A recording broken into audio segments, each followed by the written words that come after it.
Lo vamos a ver. Volvamos a poner la tapa, porque ya está sentado Leandro Santoro también en la mesa.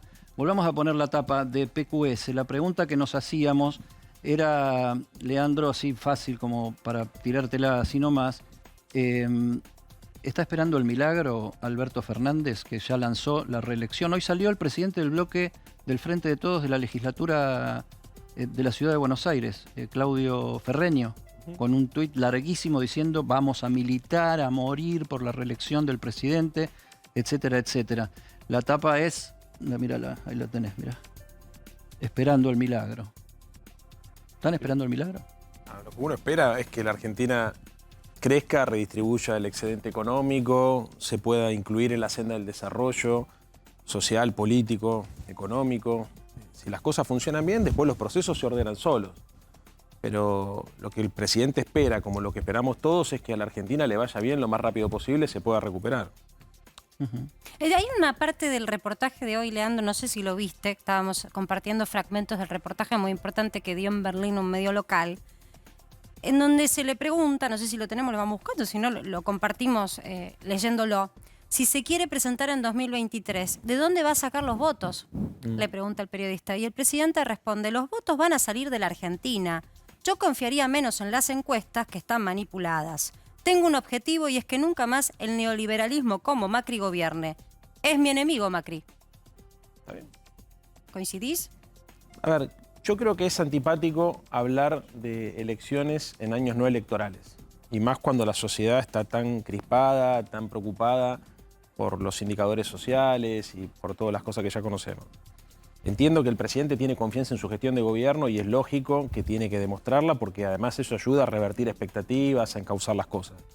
Pero creo que los que no estamos en la gestión ejecutiva tenemos que ser más cautos. Entonces, la verdad, prefiero opinar sobre ideas, sobre política, sobre visiones. Bueno, pero él se lanzó a la bien. campaña electoral del año que viene en un segundo mandato, buscando la reelección. Me parece bien, es típico de un reportaje cuando un presidente a medio término... ¿Está bien que se empodere desde ese lugar? Mira, el empoderamiento en política pasa por los resultados de la gestión. Centralmente, después tenés otros motivos, ¿no es cierto? No son los únicos. Pero si la gestión funciona, si logra acompañar el crecimiento económico que estamos teniendo y el crecimiento del empleo que estamos teniendo con mejores indicadores sociales, seguramente va a estar muy competitivo. Pero el esfuerzo y el sacrificio se tiene que poner en eso, ¿no es cierto? En ver cómo hacemos para garantizar que la construcción, el comercio, la industria sigan tomando mano de obra, para que ese dinamismo económico permita que al bajar la desocupación los salarios ganen capacidad de negociación, en la lucha contra la inflación, en lograr que los precios internacionales, a pesar del shock que generaron los precios internacionales en el mercado doméstico, las cosas se ordenen. Y si eso prospera, me parece que la sociedad misma va a reflexionar sobre lo que pasó, más teniendo en cuenta, y esto sí me parece que es importante destacar, que la propuesta que se insinúa como alternativa es una propuesta profundamente regresiva. ¿Cuál? Y la dolarización de la economía... Pero espera. Sí. Estás hablando de No, va a hablar de Juntos por el Patricia, Cambio, pero va a hablar ¿por de qué, Patricia Bullrich. ¿por qué no puede haber una alternativa de Cristina? ¿Por qué mirar la alternativa afuera? Bueno, porque acá los grandes modelos que están en discusión en la Argentina son el modelo de la producción, el desarrollo, el empleo, con sus distintas formas de ser aplicado, y el modelo de la Argentina, de la patria financiera, del país solamente agroexportador, de un país que no redistribuye y que tiene además una mirada muy orientada hacia un sector en particular de la sociedad. Pero sin embargo lo que vemos polarizar ya no estamos hablando tanto de Macri, estamos viendo polarizar las ideas de Cristina, los funcionarios que la acompañan en esa ideología versus el presidente, su ideología y sus funcionarios. Y no solo en el plano doméstico, porque los periodistas internacionales que entrevistan al presidente, el centro de la conversación lo ponen en la discusión con Cristina, no en la discusión de modelos alternativos económicos en el país. O sea, la discusión en los medios españoles, El País, socialdemócrata, vinculado al PSOE, y Deutsche Welle, que es un medio bastante independiente pese a que es del Estado, es un formato que un día tenemos que estudiar para ver si nos funciona alguna vez en la Argentina algo así. Lo primero que le preguntan y donde hacen más tema es en la pelea del presidente con la vicepresidenta. Y trascendió la frontera, trascendió el océano. Sí. Los medios hacen bien en preguntar y el presidente creo que responde con inteligencia cuando plantea que su disputa es con Macri y con lo que el macrismo representa. Lo que pasa es que en la Argentina los grandes debates ideológicos se dan a partir de las propuestas que surgen no solamente de los partidos políticos, sino de los polos sociales. Hay bloques de poder que se articulan en la Argentina. Digamos, Claudio digamos, viene de un sector mucho más a la izquierda de lo que proviene, por ejemplo, Alberto Fernández, forma parte del Frente de Todos. Seguramente deben tener discusiones o miradas distintas sobre cómo hacer algunas cosas, pero en los trazos gruesos no tengo ninguna duda que coincide, a pesar de que seguramente debe tener diferencias. Ahora, esas diferencias, perdóname que te puse ejemplo, pero te tengo acá al lado, sin duda son infinitamente menores. Un ejemplo, en algún sentido. Claro, Un ejemplo. pero sin duda, y no me vas a dejar ¿A mentir. quién no le gusta que lo pongan de ejemplo? ¿No? No, pero somos amigos además, somos sanlorencistas los dos. No es lo mejor que tenemos. No es el mejor ejemplo. Es lo mejor que tenemos, no en este momento. Pero... Los cuervos no Larroques. Sí, no, pero Son los cuervos San no Lorenzo es Larroques. un capítulo aparte. Pero yendo al tema de las diferencias que hay con la derecha y la ultraderecha en la Argentina son enormes, porque ojo que el debate político hoy ha girado hacia un lugar que para mí, la verdad, es francamente llamativo. Claudio, esa es la garantía de que no ¿Puedo se terminar rompa... una- Ya seguimos, pero esa es la garantía de que no se rompa el Frente de Todos. Yo creo que eso pesa para que no se rompa el Frente de Todos. Lo que creo es que la unidad no es garantía de triunfo. Porque de hecho ya perdimos unidos. O sea, el 2021 fuimos todos juntos. Y los resultados de la gestión, como bien dice el amigo Leandro. efectivamente no nos acompañaron. O sea, y yo sí creo que hay que tomar lo que dice... Digo, acá nadie proclama la necesidad de la fractura del frente. Yo en realidad comencé diciendo exactamente lo contrario. El principal problema político que tenemos y seguimos teniendo desde un comienzo en el Frente de Todos es la ausencia de ámbitos de institucionalización del Frente que permitan Ahora te un corto a vos. debate respecto ¿Coincidís con eso? hacia ¿Con dónde vamos. una institucionalización del Sí, Frente por de supuesto. Todos? Ahora, Claudio dice la unidad no es garantía de triunfo y es cierto. Pero también es cierto que la sin ella fractura, no la hay. que la fractura fractura es garantía menos. de derrota. No, la fractura es garantía de Sí, derrota. con un agregado. Depende con un para agregado quién, que es ¿no? lo que decía, Acá Fidanza. tenemos al analista Bueno, Eduardo porque Fidanza la que etapa- viene con sus especulación de la segunda encuestas vuelta. también. No, la etapa, no, porque lo que me parece que hay que ver acá es que, digo, es cierto, uno puede poner, y los medios pueden poner el foco sobre el Frente de Todos, pero el aquelarre que hay, el Juntos para el También. Cambio, No, lo Macri, ponemos acá Patricia también, Bullrich Ayer y, hablamos con eso con Milei, Vidal. la verdad Sí. es que es mayúsculo. Sí, sí, y sí. la verdad es que también hay amenaza de fractura. Ayer estaba digo, María Eugenia Vidal sentada ahí, la conversación era la oposición, no era el oficial. Claro, Leandro, el punto es si está todo la oferta política tan atomizada, si hay tanta oferta política, ¿qué puede pasar con el voto? Sobre todo por aquel que está decepcionado o desencantado porque Ojo que los los logros 5 propios no millones que están. dejaron de votarnos a nosotros no fueron a votar a Juntos para el Cambio. ¿A dónde están, Porque Eduardo, esos Juntos para el votos? Cambio perdió 1 millón de votos. te Muchos se diría- quedaron en su casa porque están buscando Están qué corro hacer. flotando. Flotando. Están flotando. Ahí, cuando una masa tan importante cambia y vota, hay un problema, se generan problemas de representación política, porque la gente está angustiada, no ve la solución y está buscando. Ahora, atención, porque el fenómeno Milei replica la irrupción del populismo de derecha que se ha visto en muchos países, ¿no es cierto? Y viene por dos razones. Una es la crítica a la clase política, por eso Milei acierta cuando dice la casta. La otra es la falta de resultados en el plano económico y esta orfandad que yo cuento y no me canso de contar porque se actualiza, que una vez nos dijo un microcomerciante del segundo cinturón de Gran Buenos Aires en un focus group en 2019, y nosotros, dice, ¿qué quiere? Macri nos roba por arriba y Cristina nos roba por abajo. No hablaba de corrupción, hablaba de que Macri gobernaba para las clases medias altas para arriba y Cristina, en la concepción de este señor, se ocupaba de los planes sociales. Y nosotros, bueno, esas clases medias bajas, que dependen del pequeño comercio, monotributistas, trabajadores precarios, changas. Ahí hay un agujero en la representación.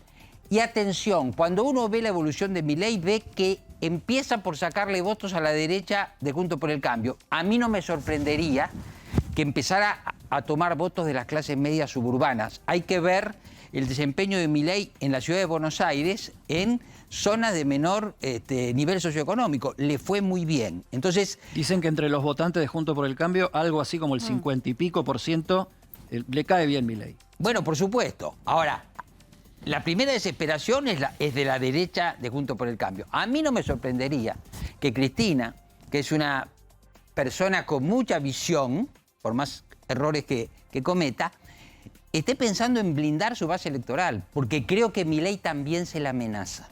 Entonces, bueno, vuelvo a decir, cambia la morfología de la oferta Bueno, política. se declaró liberal el otro día Cristina y reivindicó a Juan Bautista Alberdi, cosa que es por la primera vez que escucho porque, una cosa así. A ver, Cristina en su decadencia, a mí Cristina me hace acordar a Tevez, ¿no es cierto? En decadencia mete unos pases, hace una jugada y La uno tira al dice, ángulo. bueno, La tira entonces al ángulo. atención, se Ahora, saca la foto con el embajador de Estados Unidos. Ya te doy, Darío. La oposición lo que dice es que Milei los beneficia a ustedes. La irrupción de Lo que pasa es que Milei yo creo que el los tratamiento beneficia que a ustedes estamos- mientras ustedes están peleando. Yo creo que el tratamiento que estamos haciendo sobre Milei es bastante frívolo. Porque limitar lo que está pasando en la Argentina al aspecto electoral exclusivamente me parece que es una irresponsabilidad. Teniendo en cuenta que efectivamente es una persona que crece en las encuestas, pero diciendo que va a cerrar el Ministerio de Educación. O que tiene un muñeco de Raúl Alfonsini que le pega a la mañana. O que practica la intolerancia. Pero vos decís que se está O que subestimando al practica la público. intolerancia. Yo creo que el abordaje del problema es mucho más complejo. Porque lo que estamos viendo no es la aparición de un liderazgo social que enfrenta a la casta. Milei es parte de la casta económica. Lo que estamos viendo acá es la aparición de un conjunto de ideas de reaccionarias y de ultraderecha que están empezando a modelar el discurso político en un lugar que creo que no estamos viendo en su profunda magnitud. Porque el problema no es la aparición de Milei, al cual yo no le asigno ningún tipo de valor ni de importancia. El problema es que a partir de una crisis legítima, o real, digamos, de legitimidad política, con expresiones legítimas de descontento, la gente no es que se enoja porque sí, se enoja por motivo, pero se traduce ese descontento políticamente de la peor manera. ¿Por qué pensás que pasa eso?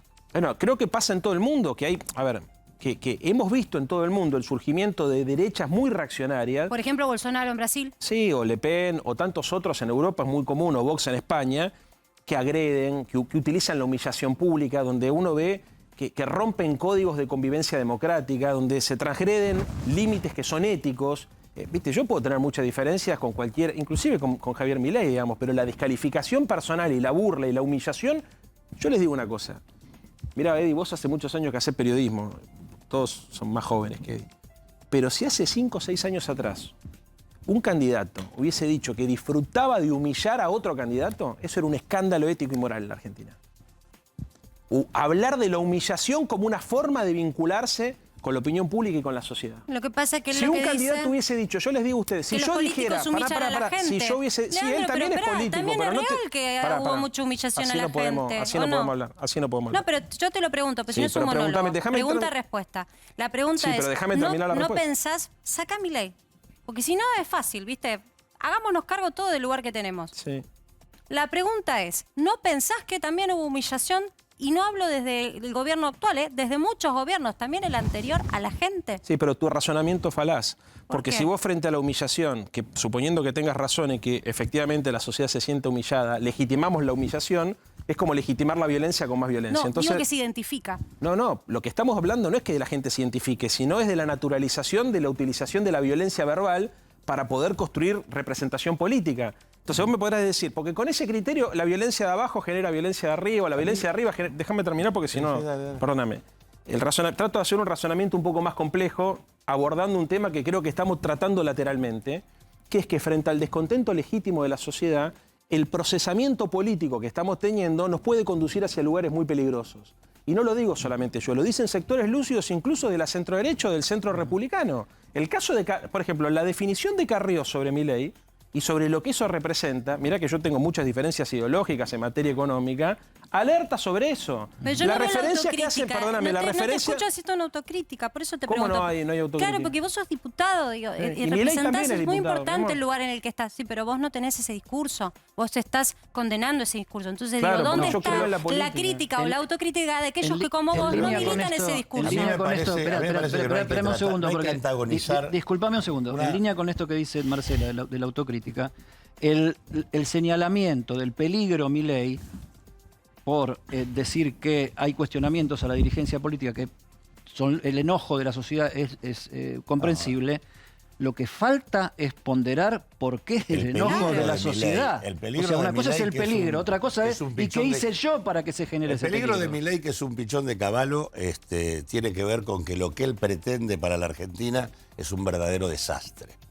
Pensar que nosotros tenemos que tener como camino la dolarización de la Argentina es un verdadero despropósito. Lo dijo Patricia Bullrich también. Sí, digo, bueno, para no bueno, adjudicar bueno, eso solo en Milei. Otro desastre más, ¿qué querés que te diga? Pero digo, Se ríe, independientemente de eso, lo que digo es, lo que sí creo que no hay que antagonizar es el hecho de que él va sobre un punto que es un tema del cual hay que hacerse cargo, que es el hecho objetivo de que la Argentina vive una fenomenal estrategia de la desigualdad que se ha plasmado durante los últimos 50 años, que prácticamente no se ha podido evitar, que nosotros podemos cargar las tintas sobre el núcleo duro de un poder económico que no se hace cargo de esto, pero lo cierto es que el sistema político dominante no ha podido modificarlo y aparece como cómplice de esto y además evidencia privilegios. Y en ese marco viene el planteo de Milei y el planteo de señalamiento de la casta, que tiene sus adeptos. Hay que hacerse cargo que eso pasa en un sistema político que merece ser discutido en profundidad y que hay que democratizar a fondo el sistema político de la Argentina. Eso es absolutamente imprescindible. Ahora, lo que sí comparto con él es que no es un problema electoral, Milei, porque es un problema político serio, que un discurso de esa naturaleza, con lo que tiene detrás, que tiene por detrás la estrategia más salvaje del poder económico en la Argentina, aparezca digamos, capturando votos. ¿Sabes qué me pasa? De reivindicar ¿Sabes qué me pasa la libertad y la escuchándolos, Claudio? democracia. ¿Sabes qué me pasa escuchándolos? Me pongo en la reunión de Juntos por el Cambio, donde hicieron un documento cerrándole la puerta a Milei. O sea, porque Milei favorece, en el caso de ellos dicen, favorece que se consolide Cristina o no sé qué historia. Pero, o sea, el portazo, decir, no quiero esto. Ahora, porque vos decís el sistema no es una cosa que está allá arriba y que no se sabe de dónde viene. El sistema son ustedes. Y si querés, formamos parte nosotros también como medios de comunicación. Pero el sistema no es un plato volador, es la que ¿no? toca, ¿no? El sistema son personas que toman decisiones y que se han ensimismado mucho en la lógica. O sea, la definición sintética de Milei, de la casta, a mí me parece, como definición periodística o sociológica, me parece brillante. El tema es, ¿somos una casta? ¿A quién le toca responder, Eddie? ¿A quién le toca responder? Al que quiera. No sé, al que quiera, Toma la vos palabra quiera. vos, Leandro. En principio, no inventó nada. Digamos, Podemos hace política con el concepto de la casta en España desde la izquierda y él lo utiliza desde la derecha. En segundo lugar, me parece que, creo que no me escucharon cuando dije que había motivos legítimos de parte de la sociedad y que el problema era la traducción política. Si eso no es una autocrítica, siendo que nosotros dos, yo por lo menos, digamos, desde muy chico y creo que Claudio también, más que políticos profesionales, somos militantes políticos de toda la vida y hemos peleado contra las injusticias y creo que nadie nos puede acusar de ser portadores de ningún, por lo menos, de ser portador de ningún privilegio. No así, digamos, lo que le pasa a un sector, digamos, del poder económico que ha financiado históricamente a la política y que hoy lo financia Milei, ¿no? Entonces, el punto no es Milei, porque hay muchos Milei, hay muchos espacios en todo el mundo. Está pasando algo en el debate político mundial que tiene que ver seguramente con como decía Cristina en Chaco, con el agotamiento de formas y de prácticas de la democracia liberal tradicional, que no puede operar sobre la realidad, que yo coincido que hay que leer, que va mucho más allá de la bronca. La bronca es la catalización. Pero lo que está pasando hoy en el mundo, y en la Argentina en particular, es que aparecen demandas nuevas, procesos políticos que se identifican con esas demandas y que su traducción política puede agravar el cuadro preexistente. ¿Tenemos un problema, para simplificarlo y que se entienda, tenemos un problema con la educación pública? Sí, claro que lo tenemos. ¿Se resuelve esto cerrando el Ministerio de Educación? Me parece que no.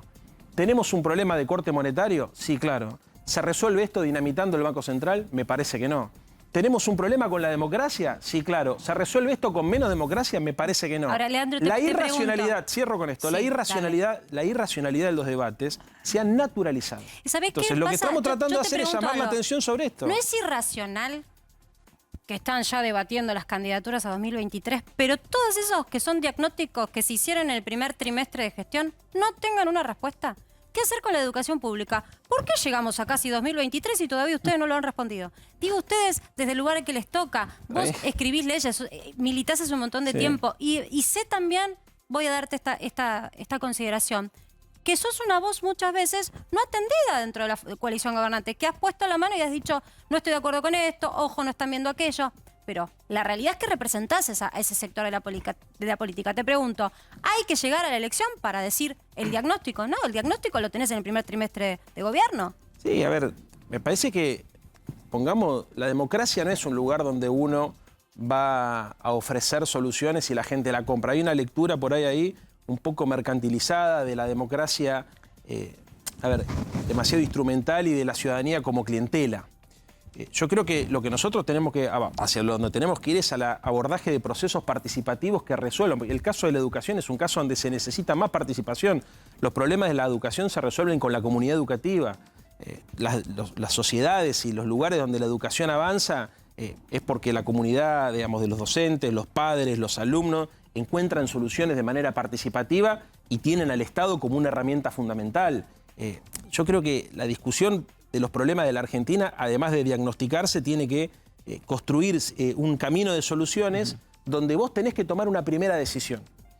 Si es que votás a alguien para que te los resuelva y nada más, esa es una concepción de la democracia, o si además de votar a alguien para que te lo resuelva, lo complementás con mecanismos de participación política y social que le vayan dando fuerza a cada una de las ideas que surgen de abajo para arriba. Sentido, que estamos, yo creo que hemos entrado Déjame porque me quiero hacer una autocrítica yo, de la dale. postdemocracia. Sí. Lo que estamos viviendo, y creo que por eso emergen fenómenos de este tipo en todo el mundo, tiene que ver con el fenómeno de la falta de distribución del ingreso y de resolución de las condiciones sociales, no solo en la Argentina, sino a nivel internacional. Y esto ha vaciado de sentido de cambio las instituciones democráticas. Hay una tendencia que vos podés votar y nada cambia demasiado.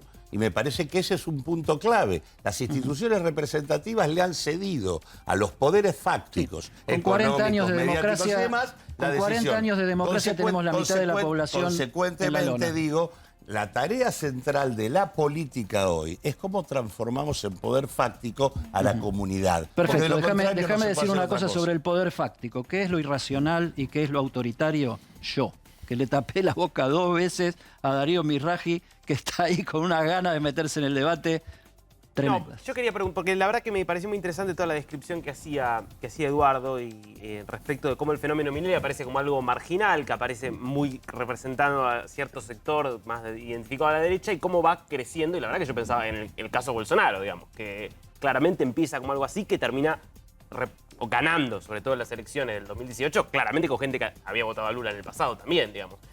¿Cuánto hay ahí, digamos, de ese fenómeno Bolsonaro comparable a lo que está en Milei y cuán probable es que termine pasando lo que pasó con Bolsonaro, que es que, bueno, se comió directamente al PSDB, que sería el Juntos por el Cambio Nuestro, y inclusive, aparte de lo que había sido el votante del PT? A ver, hay que diferenciar los procesos políticos y hay que reconocer, digamos, hay que diferenciar en su especificidad y después hay que reconocer los rasgos generales. El rasgo general, lo que estamos viendo, lo dice Lozano, es un comentario general, se genera, lo dice también Leandro, se genera una crisis de representación y hay votantes que quedan, ¿no es cierto?, sin liderazgo y entonces surgen este tipo de perfiles y la gente que además, esto es muy claro, la gente... En general, el votante en esta época se mueve por emociones y se mueve por su experiencia.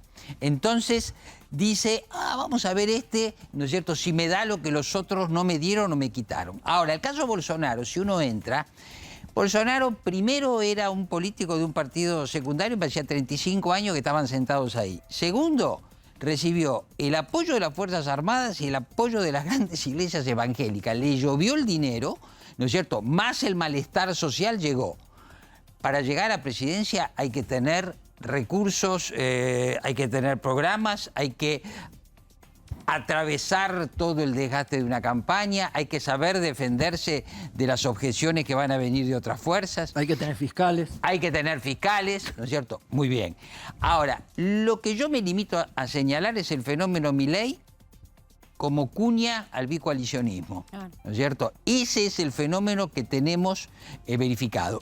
Y agrego, esa es una crisis de representación, porque quedaron vacantes millones de votantes que ahora están mirando a esta figura. Ahora, ¿es posible, Eduardo, que en lo inmediato, en el corto plazo, vivamos una estructura de coaliciones distinta a la que estamos viendo ahora? Ahora tenés dos grandes, vos decís que Milei te mete la cuña ahí. Sí. ¿Es posible que se desarmen y se armen cosas nuevas? Bueno, eso es lo que yo estoy sosteniendo a través de hipótesis, ¿no es cierto? Se resuelve la crisis de la coalición opositora, como yo creía, que prevaleciendo la unidad para no perder, o nos dividimos y cada uno tiene una porción de votos y podemos competir.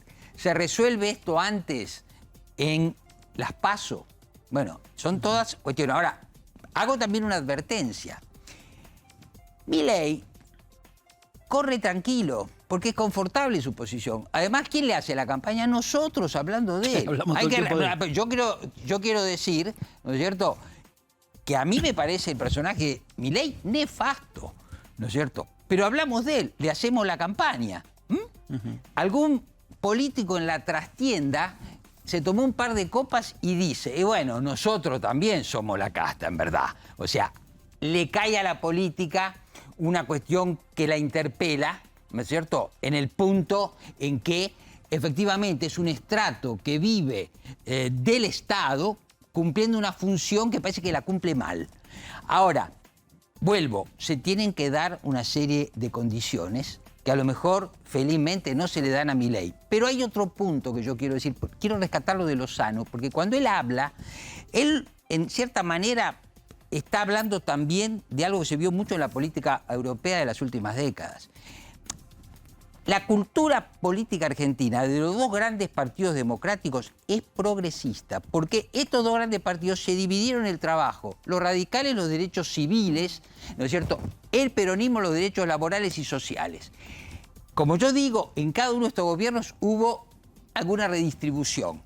Ahora, ¿qué pasa? Uno puede decir en términos generales, trasladando al debate europeo, esta era la socialdemocracia argentina, que busca un equilibrio inteligente entre el Estado y el mercado. Ahora, ¿qué pasó en la sucesión? En realidad, como dicen muchos críticos, la socialdemocracia se entregó a los grandes intereses económicos y no pudo responder a la construcción de un programa político y de gobierno que equilibrara el Estado y el mercado. Y después de eso viene la derecha, y después de eso viene la ultraderecha. Déjenme que y les es cuente un gran fracaso histórico de la fuerza progresista. Déjenme en que el les escenario cuente- de las coaliciones, que es el tema de que estamos en un contexto de conflictividad social en la Argentina, claro. en un contexto de desaceleración de la tasa de crecimiento. No vamos a crecer al 10 este año, ¿no? Y si crecimos al 10 sin distribución y tuvimos problemas, creciendo menos, sin distribución, los problemas existen. Es cómo reaccionen las diferentes coaliciones frente al conflicto social va a ser también... Déjame que te cuente algo, importante déjame que te de la cuente algo perspectiva sobre de la eso. Argentina. Déjame que te cuente algo sobre eso, sobre cómo reaccionan las coaliciones. Hace un rato estuve hablando con alguien, digamos, muy relevante de Juntos por el Cambio, del PRO, ¿no? Y decía, si en esta no estamos convencidos de que tenemos con qué gobernar, es mejor que juguemos a perder. Esto es textual. Sí, hay una realidad, Edith, que ayer la tuvimos a María Eugenia Vidal, le comparto a nuestros invitados, y ella hablaba condenando aquellas expresiones de referentes como Patricia Bullrich, que parece que ya se están candidateando con ideas que no son reconocidas como de Juntos por el Cambio, sino más bien de Patricia Bullrich. Patricia Bullrich habló básicamente de su propuesta si fuese presidenta, dolarizar la economía, etcétera, pero más allá de lo que propuso, ella quiere ser candidata y lo está mostrando y no lo esconde. Los radicales tampoco están escondiendo que quieren ir con su propio candidato, con lo cual mi pregunta, Eduardo, es ¿qué pasa si empieza a fracturarse y empiezan a levantar la mano muchos y dicen yo quiero ir, yo no quiero la bendición de Mauricio Macri? O el propio Mauricio Macri dice yo voy a hacer. Y entonces empieza la rebelión en la granja. Es lo que yo sostuve durante todo esta noche. Pero Hay estos una- tienen chances de ir individualmente Hay una también. pulsión a fragmentar. A ver, tenemos un episodio anterior que es la PASO. En la PASO van a tener chances todos y ahí se va a ver, ¿no es cierto? Lo que pasa que en la medida que los programas empiecen a ser divergentes, la gente no los suma. ¿Cómo sumar hoy a Gerardo Morales más Patricia Bullrich? ¿Cómo sumar hoy Facundo Manes más Mauricio Macri? Insumable, insumable, ¿no es cierto? ¿Cómo sumar hoy Cristina Kirchner más Alberto Fernández? No da la cuenta. No. Entonces, hay una pulsión a la fragmentación, eso es así.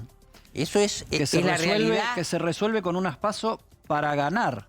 Vamos a No ver. se sabe si para gobernar. Por eso te digo, por supuesto. Pero además Cualquiera hay, de los dos, ¿eh? hay otra cuestión. Si aceptamos que la Argentina tiene problemas estructurales, ahí sí me parece la estrategia más inteligente que se piense que hay un escenario fragmentado para llegar, que el que gane la PASO la va a ganar con muy pocos votos propios y otros votos que ocasionalmente va a recolectar, que hay que armar un consenso político más amplio para aplicar la política que habrá que aplicar. Ahora hay un problema importante también, que yo creo que lo quiero señalar, no soy economista. Primero hay una relación de poder entre lo que podemos llamar el poder económico y los mercados y los gobiernos. Y hay una discusión en torno a qué es primero. ¿Primero es la distribución o primero es sanear la macroeconomía? Porque acá tenemos un problema. ¿Por qué?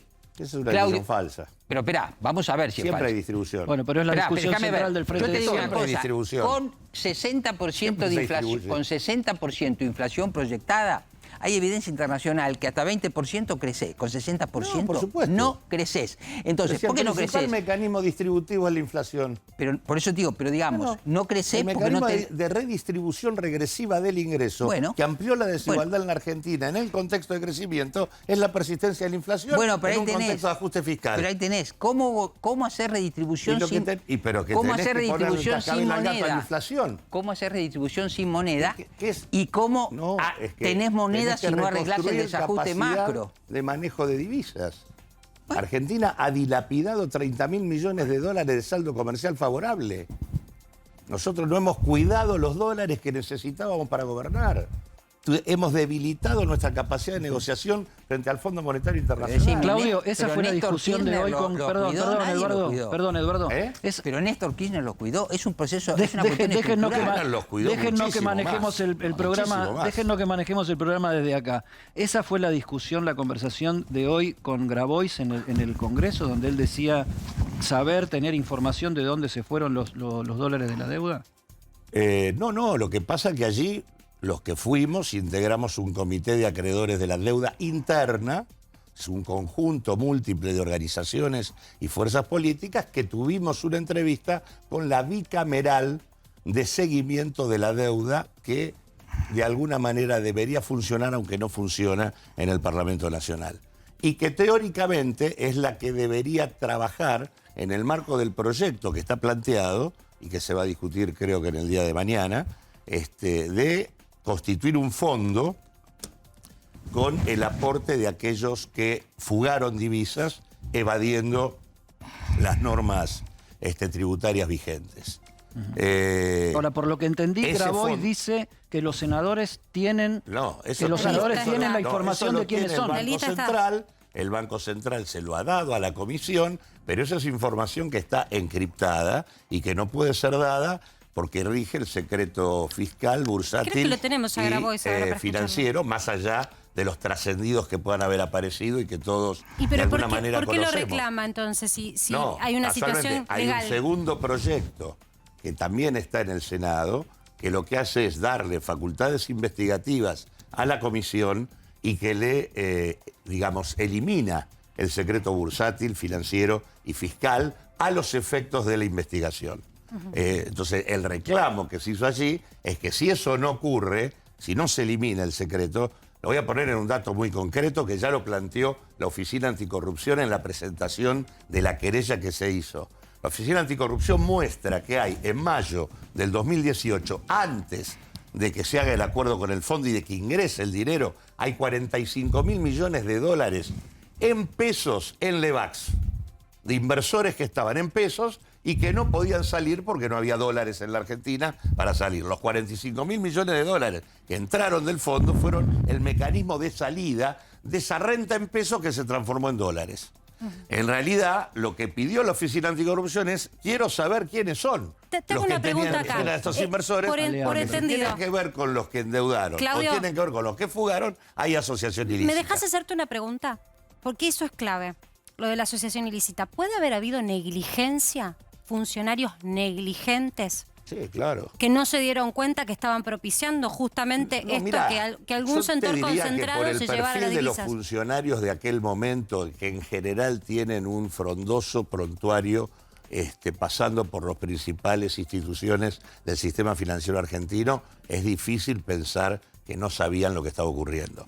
Podrá haber alguno por allí, pero te diría que en los principales cargos había gente que venía de las principales instituciones financieras privadas de la Argentina. Déjame Así que le pregunte saber algo. Lo que pasaba lo sabían sin ningún tipo de duda. Déjame que le pregunte algo a Leandro que tiene que ver con esto.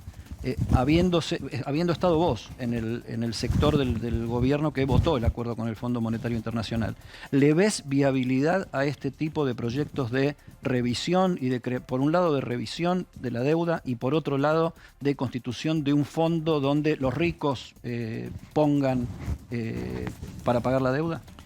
Los ricos que tienen plata fugada sin declarar, ¿no? Además, con lo cual también estamos hablando de un delito. Son dos cosas distintas. O sea, yo creo que la Argentina no tenía condiciones para afrontar un default y que el acuerdo con el fondo era un acuerdo que se había obtenido en el marco de negociaciones muy duras, donde la Argentina primero había negociado con acreedores privados y después había negociado con el cronograma delirante de Macri, que complicaba muchísimo las cosas, porque había que pagar 19.500 millones de dólares este año y otros 19.000 el año que viene, sin reservas en el central, con una guerra, bueno, con todas las cosas que ya sabemos, la pandemia, etcétera. Ahora, dicho lo cual, uno cree que la Argentina, digamos, tenía que acordar con el fondo porque si no se provocaba un colapso social, lo que no significa que a partir de, entre otras cosas, los logros obtenidos por ese acuerdo que permiten tener 4 años y medio de gracia, o sea, donde no vamos a tener que pagar, haya que pensar mecanismos para que los sectores que se beneficiaron, entre otras cosas, con la timba financiera puedan aportar parte de esos recursos a pagar la deuda. El problema y la complejidad que esto tiene es que el macrismo fue tan perverso que este proceso de fuga de capitales y de endeudamiento delirante lo hizo legal. Yo les quiero hacer a los dos una pregunta, porque quiero recolectar esto que no es menor, que traía a la mesa Eduardo Fidanza, como un collage de cosas que uno escucha. La realidad es que las campañas y la política se financia también con inversores privados. Este tipo de iniciativas o este tipo de banderas no son muy afines a lo que, entre comillas, el mercado suele apoyar. Digo entre comillas porque todo está en debate.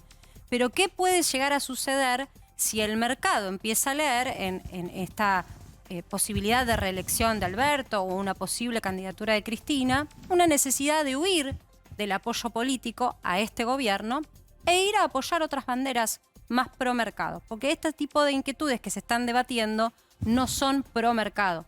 No importa si está bien o mal, digo concretamente. Sí, pero no, ¿Tienen miedo, por ejemplo, a que pueda haber que se acelere una devaluación? Porque cuando eso ocurrió, y le pasó al gobierno anterior, que era pro mercado, pero cuando eso sucedió, cuando tomaron medidas que al mercado no le gustó, el capital se fugó, tuvimos un salto de tipo de cambio y la inflación empezó a acelerarse. Pero ahora la base de inflación está más alta. Claro. Bueno, varias cosas ahí. Primero, buena parte de las cosas que estamos diciendo acá las recomienda el Fondo Monetario Internacional.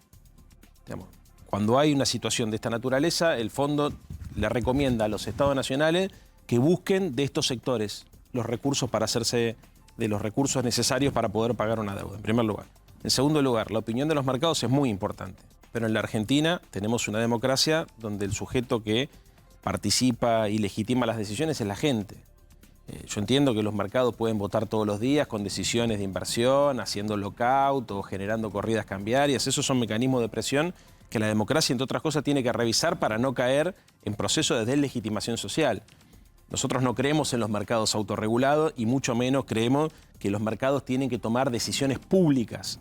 En todo caso, creemos que los estados tienen que generar condiciones para que los mercados puedan ganar dinero, más si crean empleo y generan prosperidad, pero de ninguna manera podemos permitir una suerte de autoritarismo de mercado.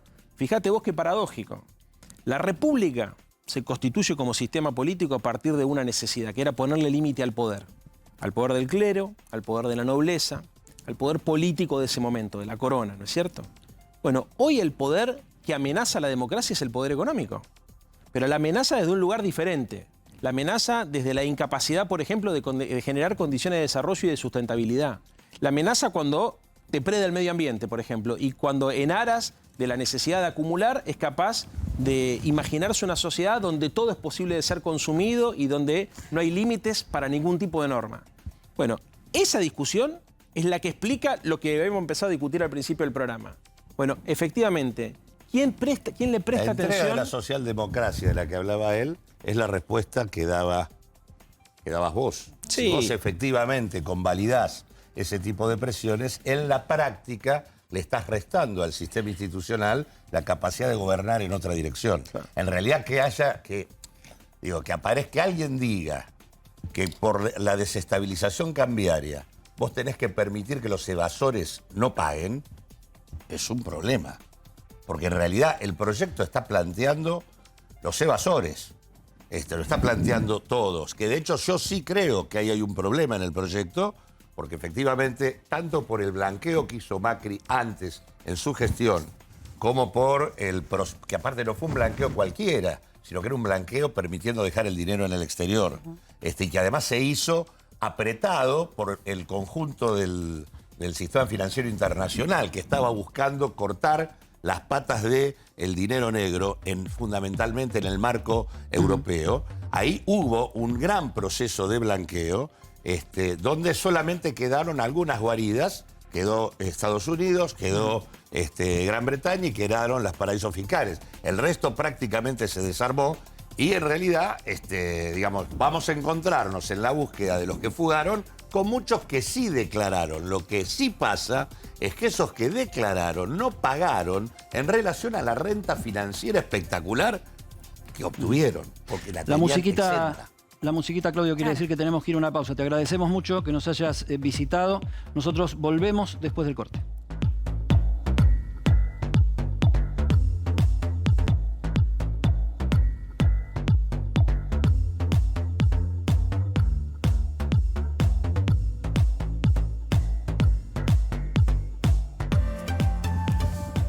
Y seguimos en Para que Sepas con todo el debate caliente de la política, pero mientras hay declaraciones polémicas y que también despertaron críticas aquí de Alberto Fernández, la primera dama también hace sus expresiones públicas. Ahí con el bebé en brazos, Fabiola Yáñez apoyó la extensión de las licencias por paternidad. ¿Sí? Un tema que la semana pasada se había hablado mucho. Y este es el punto central de nuestra encuesta del día, porque queremos que seas partícipe de nuestros programas. En Para que Sepas siempre colocamos en las redes de A24 una encuesta para que vos votes y des tu opinión. Entonces ahora vamos a la encuesta del día, porque es un tema que trasciende a la política. La realidad es que el tema de las licencias de paternidad siempre ha sido un tema de debate. Fabiola Yáñez salió a apoyar que se extiendan las licencias por paternidad. ¿Estás de acuerdo por sí o por no? Te invitamos con Eddie a que votes y seas parte de este programa y le damos la pelota al invitado, como siempre decimos, Leandro. Que si dice que no, estamos también en un problemón porque es proyecto del oficialismo. Ah, sí, claro, por supuesto. Todo lo que tienda la paridad de género. A ver, vamos votando sí y ahora nos explica el porqué del voto. ¡Epa! Mira, el 70% no quiere chan. extender. Bueno, viste cómo es Twitter, ¿no? Pero bueno, es una... Pero votó por sí. Perdón. Espera, Eduardo, ¿qué pensás? Hay que aclarar. A ver, dale. Hay Si somos malos. Puede ser que no sea representativa. Esto se responde según la posición que la gente tenga respecto al presidente y su esposa. Entonces esto posiblemente refleja una cosa interesante, que hay un 30% que apoya las mociones de la esposa del presidente.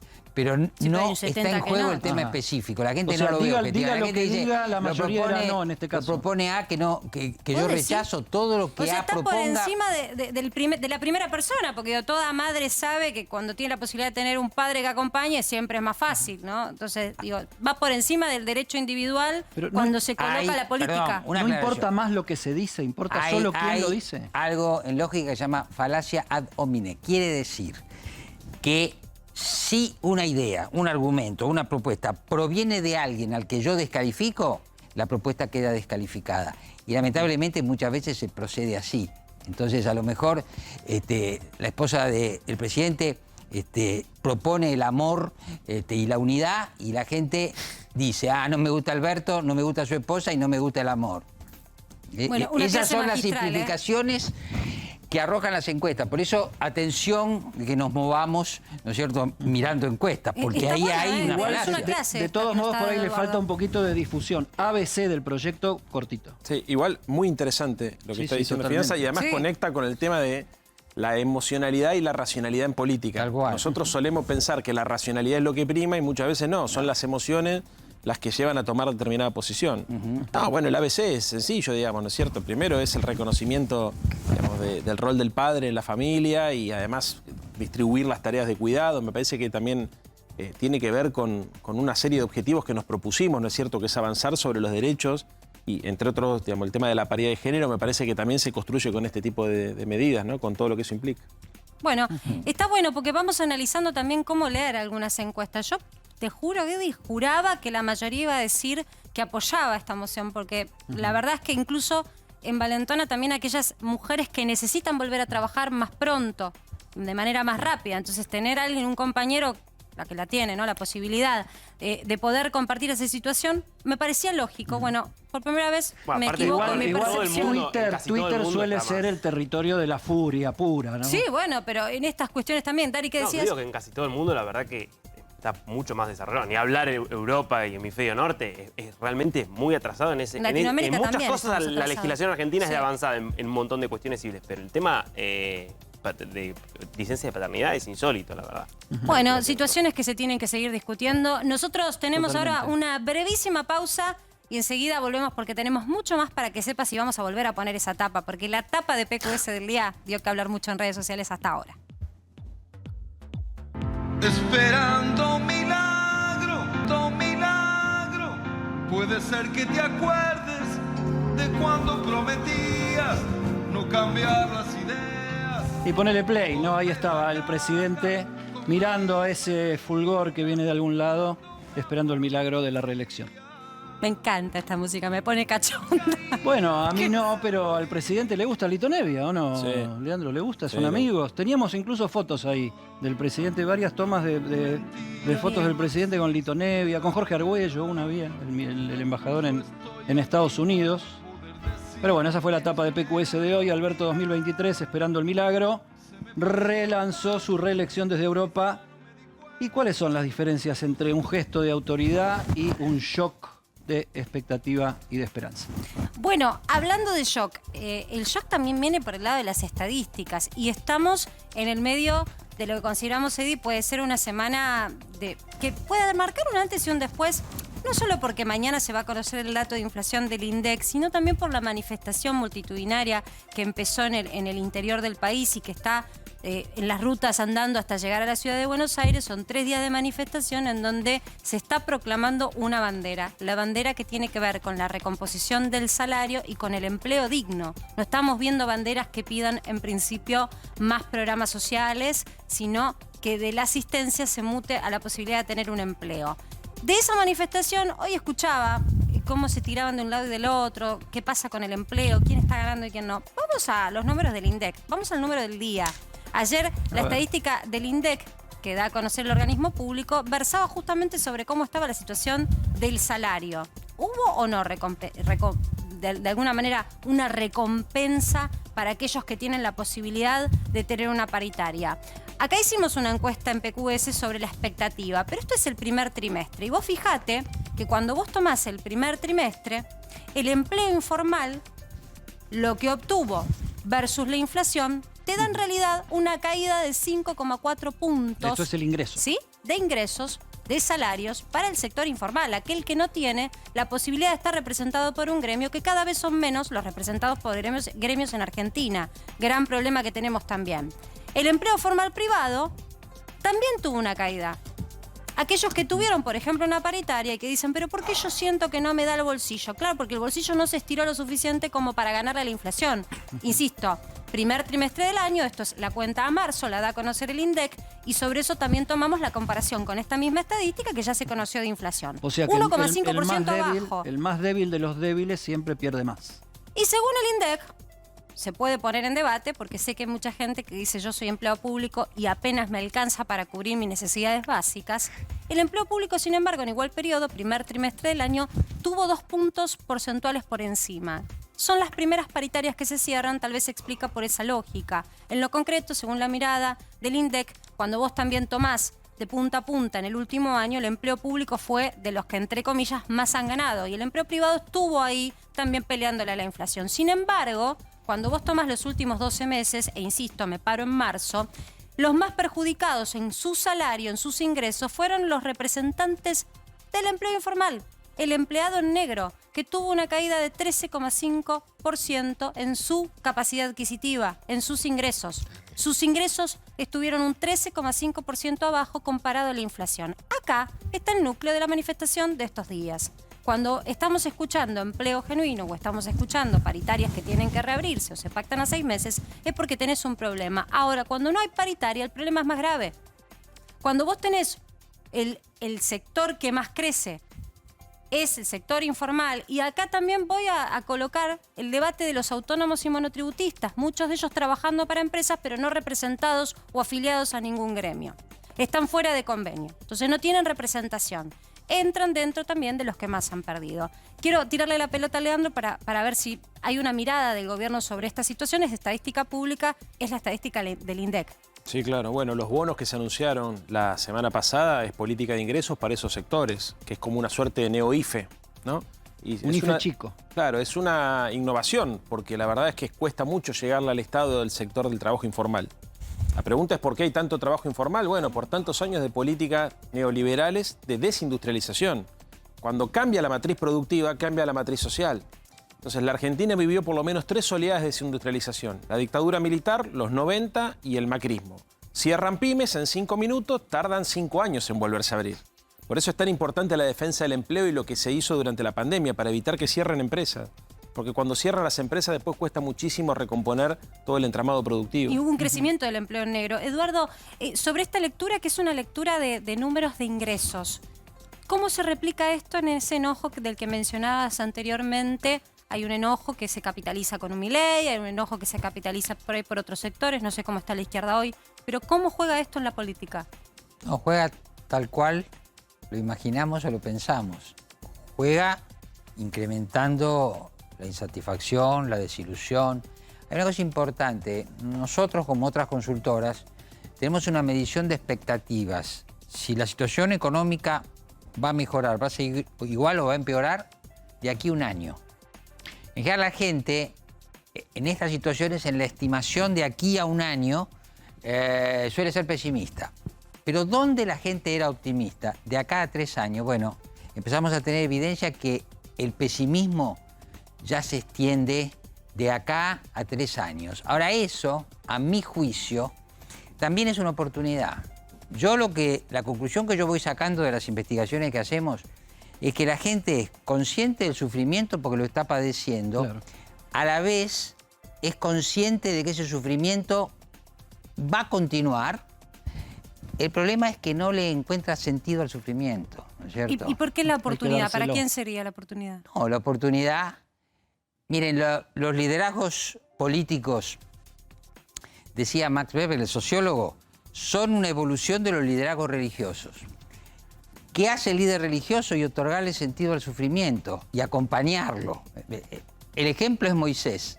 Bueno, aquí hay el tema de que la gente estaría dispuesta a, digamos, seguir padeciendo si tuviera la esperanza en una propuesta política que los hiciera salir de esa situación, que los hiciera concluir. Y eso es lo que creo que la gente no está viendo, pero no es que nadie espera la solución para mañana.